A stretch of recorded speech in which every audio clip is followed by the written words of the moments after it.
4年了，第5年了，今年。哦，真的。I never thought I'd have to come back here. I moved to the city for a better life. Factory work, steady pay. But now the factory is shut down, and the job offers had disappeared when the tariffs hit. I've been looking for work for weeks, but there's nothing. No jobs, no future. It's like the world has stopped. Lina, 22, Sichuan. Factories in China are now offering $0 wages in the name of unpaid internships. Youth unemployment is surging, and a growing number of young people are giving up on jobs altogether. All of this began on April 2nd, when the U.S. reignited its trade war with tariffs that have since spiraled out of control.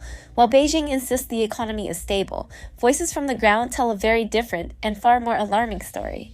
How did a wave of tariffs from Washington trigger economic shockwaves deep inside Chinese cities and villages? Why is Beijing insisting everything is under control, while factories shut down and young people silently disappear from the workforce? And most importantly, what is really happening inside China right now that the world isn't supposed to see? It began quietly. No explosions, no breaking glass. Just a White House press release on the morning of April 2nd, 2025. Effective immediately, a 34% tariff will be applied to all Chinese imports. President Trump called it Liberation Day for American industry. But across the Pacific, that message landed like a depth charge. China's official response came fast. The Ministry of Commerce declared the country fully prepared. State media rolled out a string of patriotic broadcasts, framing the tariffs as an opportunity. The Chinese economy is resilient, one anchor claimed, and our domestic market is more than strong enough to absorb external pressure. 生在中国吉林长春。 But that's not what Ms. Chen saw. 23 years old, recently graduated from a top university in Xi'an, she was already struggling to find work before the tariff announcement. She had applied to 38 jobs in 2 weeks, rejected by every single one. 2 hours after the US tariffs hit, her phone pinged. Another rejection. No explanation. Across the country in Suzhou, a human resources officer at a mid-sized electronics factory leaked a series of internal job postings. On the surface, they looked like standard internships, but buried in the fine print, no stipend, no salary, housing provided, meals conditional. These weren't internships, these were survival contracts. By April 4th, the online chatter had begun. Young people on Douban and Zhihu started sharing screenshots of job listings offering experience instead of income.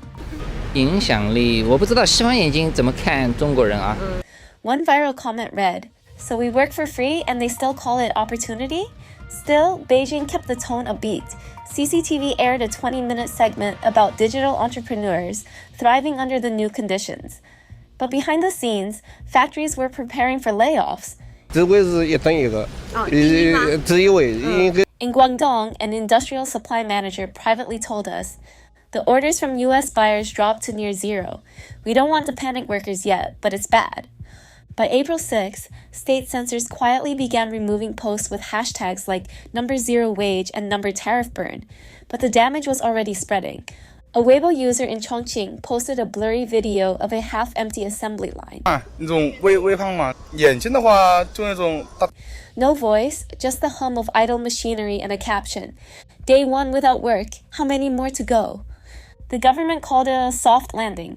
For many workers, it felt more like free fall, but the real blow hadn't landed yet. What came next would push the pressure from silent anxiety into open crisis, almost overnight. On April 9th, the United States didn't just escalate, it detonated. The White House announces a massive hike. All Chinese imports will now face a 104% tariff, triple what was in place just a week earlier. President Trump calls it a corrective shock. U.S. media praises the move. Wall Street, volatile, but largely optimistic. But inside China, the mood is very different. That same night, Chinese state TV hosts a special segment. 他脸很干净，而且 The anchor smiling tells viewers, "We are not afraid of external pressure. Our innovation economy is rising. Our future is domestic." The message is clear, no panic, no retreat. But behind the cameras, panic is exactly what's unfolding.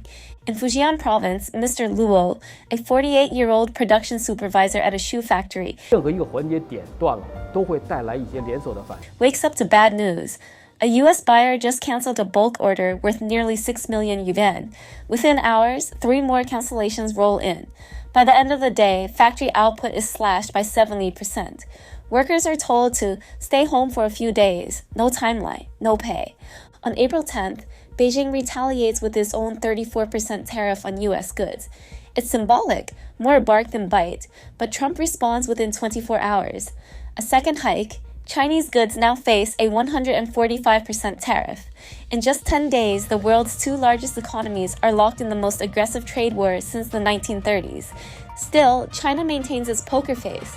President Xi appears at a televised science expo in Shandong. Short-term adjustments, he says, are necessary for long-term independence. Applause follows. But in the background, thousands of job postings vanish from China's largest hiring platforms. In Shenzhen, an anonymous video shows rows of workers standing around idle machinery. One whispers to the camera, "There's nothing to make. No one's buying." Meanwhile, young people in rural Sichuan and Inner Mongolia start returning home from cities. These are the invisible workers, delivery drivers, warehouse assistants, cashiers. Many now price out of the job market entirely.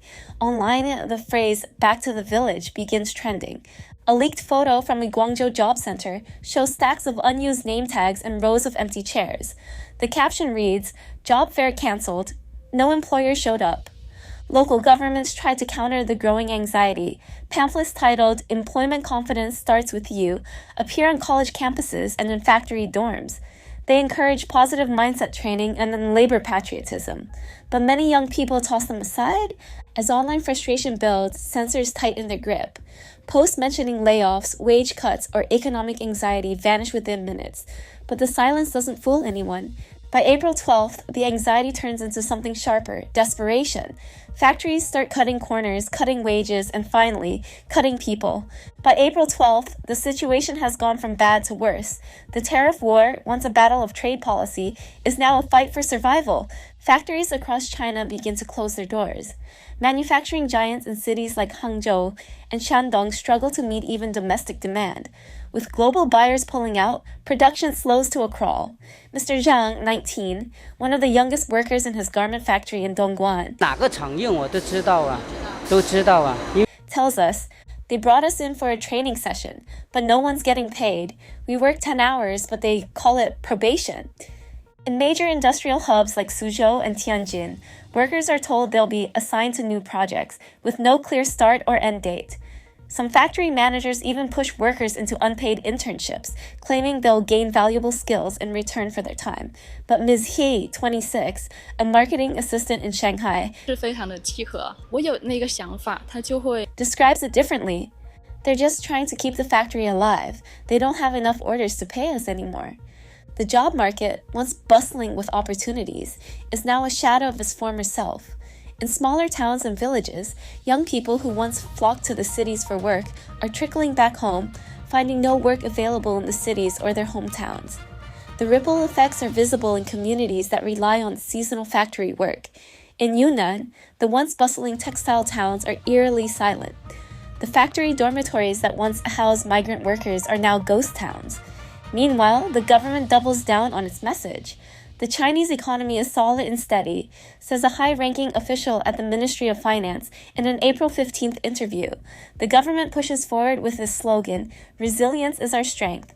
But on the ground, the reality is different. An underground video shows dozens of workers sitting in an empty cafeteria, staring at their phones. No orders, no work. One worker stands up and says, "This is the third day we've had nothing to do. They've just told us to wait." Across social media, a growing number of young people are beginning to express their frustration more openly. On Douyin, China's version of TikTok, videos of frustrated young workers are gaining traction. One video shows a 22-year-old woman in Chongqing standing in front of her empty office building. "This was supposed to be my dream job, but now I'm just waiting for the end." The hashtag #ZeroWage has gone viral in just a few days, with thousands of posts and stories pouring in from across the country, but censors work quickly to scrub any content that could fuel the growing frustration. Still, the protests continue to grow, albeit quietly. In factories, workers have begun organizing impromptu strike actions. In cities, long lines for job fairs stretch for blocks, only to end with no offers. And then, just when it seems things couldn't get worse, on April 18th, the unthinkable happens. A factory in Guangzhou announces it will suspend operations indefinitely. Employees receive a text. Due to economic uncertainty, no further production is possible. Those who have worked for years are now told to leave without severance. Their jobs, their futures, disappearing overnight. By the end of April, the cracks in China's economic facade have deepened. What the government calls temporary setbacks are being felt as lasting scars, and the next wave of tariffs is about to hit, further accelerating the spiral. By April 26th, China's economic decline is no longer a quiet whisper. It's an open, glaring reality. Across the country, industrial hubs that once thrived are now shadowed by empty storefronts, idle assembly lines, and layoffs that seem to multiply by the day. In Wuhan, one of the hardest hit cities, factory workers now sit in rows outside their former workplaces, 这里肯定比家里要好一点。 waiting to hear from managers who have stopped answering their calls. The US tariffs have decimated the orders from foreign buyers, and domestic sales aren't nearly enough to fill the gap. Liang, a 31-year-old factory worker, says, "We used to work 12-hour shifts, no problem. Now we're told to stay home. The government says everything's fine, but they don't know how it feels to not be able to pay rent or buy food." Liang's story isn't an anomaly. It's happening all over the country. In Chengdu, a young couple who recently graduated from college tells a similar tale. They both moved to the city with high hopes, eager to climb the career ladder. Instead, they're now jobless with no prospects in sight. The job market isn't just shrinking, says May, 24. It's disappearing. I've applied to over 50 companies in the past month, and no one's even responding. I feel like I'm fighting a losing battle. The Chinese government continues to project an image of strength. On May 1st, during a televised address marking Labor Day, President Xi makes a bold statement. "We are the world's second largest economy. We will weather this storm and come out stronger." But for many people on the ground, Xi's words feel hollow. In the countryside, where wages were already low before the tariff war, unemployment has now reached record highs. Farmers in rural Jiangxi are unable to sell their goods because of both the domestic price slumps and disrupted international trade routes. One farmer tells us, "We can't export our crops and we can't sell them locally because no one has money to spend." Meanwhile, in the heart of Beijing, the government quietly lowers expectations for GDP growth. What was projected to be a 5.6% growth for the year is revised down to just 3.2%. But even this revised estimate feels like a distant fantasy to the millions of people whose livelihoods have been shattered. The crisis deepens on May 3rd, when Beijing announces another round of retaliatory tariffs, this time a staggering 189% on key U.S. imports. It's an act of defiance, but also desperation. China is now playing its last card, and the message is clear: we will not yield. But while the government plays chess, the workers are left in a never-ending game of survival. As May begins, the full scope of the crisis becomes impossible to ignore. Factories are now completely shuttered, young people are abandoning the cities, and the Chinese economy is showing cracks that even Beijing can't paper over. The situation is spiraling further, and the world is watching. May 7, 2025 marks a grim new milestone, the breaking point. The Chinese economy is now in full crisis mode. The tariffs, which were meant to pressure Beijing, have instead torn through the fabric of China's economic machinery, leaving millions of workers stranded without options. Entire industries that once formed the backbone of the nation's manufacturing might are on the brink of collapse. In Beijing, a 20-year-old college graduate, Fang, is forced to 人多，然后感觉很有钱。 leave the city after receiving her 5th consecutive job rejection. "I didn't think it would come to this. I had dreams of building a future in Hangzhou, but it feels like those dreams have been taken from me," she said. "It's not just the youth anymore. Families are now grappling with a reality they hadn't prepared for." In a report from Nanjing, factory workers who were once promised stable employment are now begging for unpaid leave. The layoffs have reached such a scale that even the government is struggling to suppress the growing panic. May 8th is the turning point. As the tariffs continue to bite, one factory after another announces its closure. From the high-tech factories in Shenzhen to the textile plants in Zhejiang, the narrative remains the same. No work, no orders, no future. Local news outlets, which once focused on government-approved statements, are now forced to cover the rise in unemployment. Stories about workers trying to make ends meet by taking up odd jobs, or worse, returning to their rural villages with nothing to show for their years of city labor. Ms. Zhang, a former factory floor manager in Shandong, 对啊，性格合得来不就可以吗？为什么要 is one of many workers left without answers. They told us the factory would be suspended. Now, a month later, I'm still here. No job, no severance, just silence. The emotional toll of the ongoing economic squeeze is now starting to show in daily life.